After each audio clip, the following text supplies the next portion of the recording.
Hi, my name is Vicki Brooke, and I'm here representing the Subminimum Wage to Competitive Integrated Employment Project, or referred to as the Illinois Switchy Project.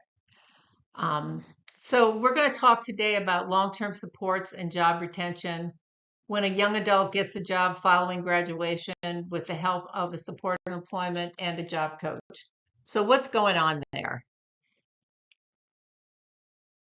Well, if somebody has reached long-term supports, within the supported employment model, they have been able to find a job, secure that job, uh,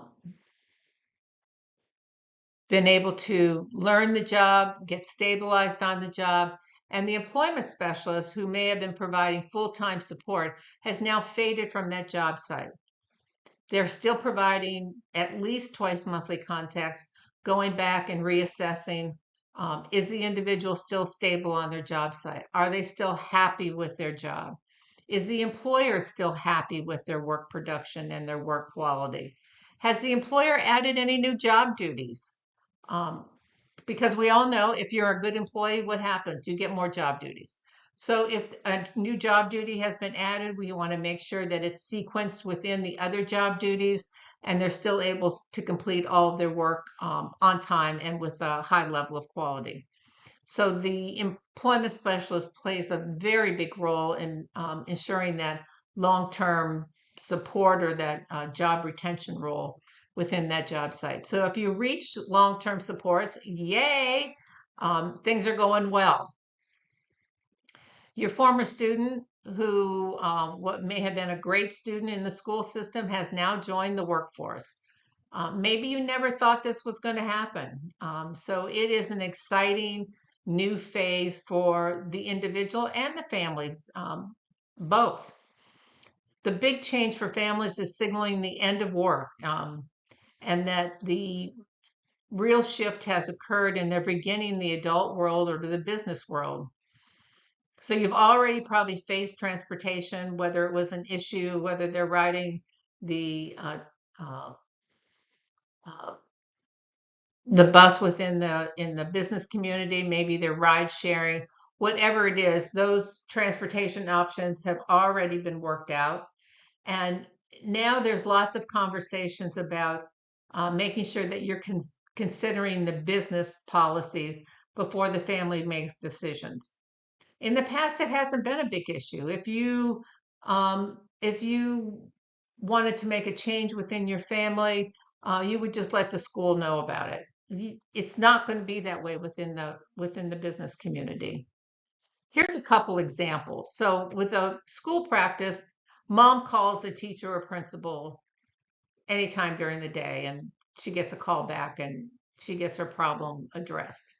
In the world of work, the employee will talk to the employer. So it can't be mom or dad or brother and sister. It has to be the individual, himself or herself. And and if there is an issue with that, then you run it through the employment specialist.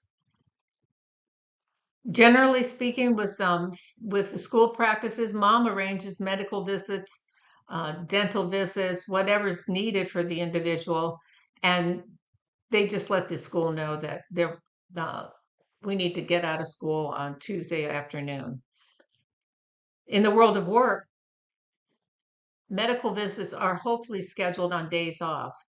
If if they need to have a medical visit while the individual's working, then you need to talk to the employer about it beforehand. But this is a very big change, and making sure that the business is not told what is going on, but rather you're requesting the time off. In the past, maybe the family is always has arranged elaborate spring break holidays.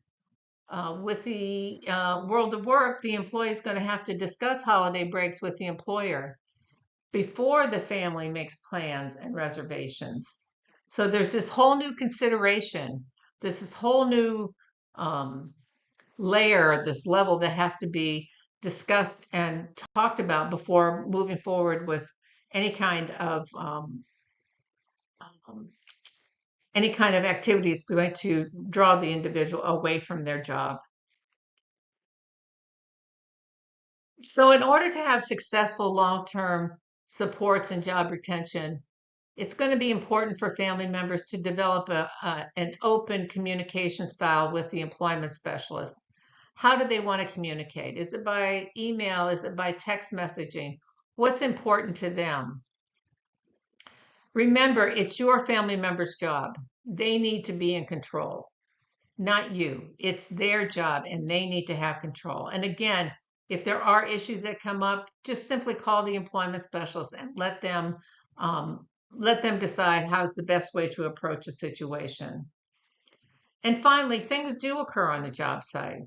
And if you've alerted the employment specialist and they haven't gotten back to you immediately, give them time to investigate the concern. You need to believe that they are on your side, and they play a very important role in the long-term job retention and support for your son or daughter. So thank you very much.